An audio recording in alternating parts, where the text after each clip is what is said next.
Hebu watumishi acheni utani jamani. Watumishi acheni utani. Mnasema mna maombi ya taifa.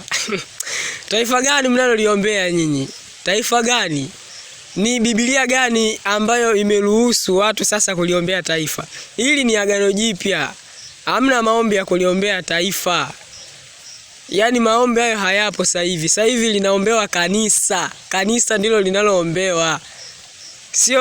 Sio taifa wala taifa lolote duniani sasa hizi aliombewa.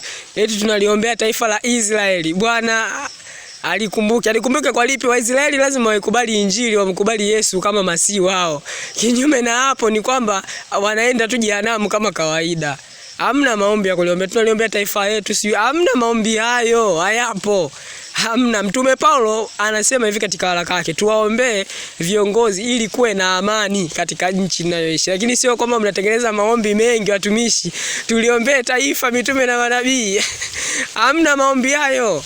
Serikali zote za ulimwenguni zinakwenda kuungana, zinakwenda kumsimamisha mpinga Kristo atakayetokea kule Rumi, atakayekuja kutawala dunia na ufalme wa shetani kusimama. Kwa hivyo sasa hizi tunaliombea kanisa la Bwana lisimame ili ukija unyakuo watu waende mbinguni. Basi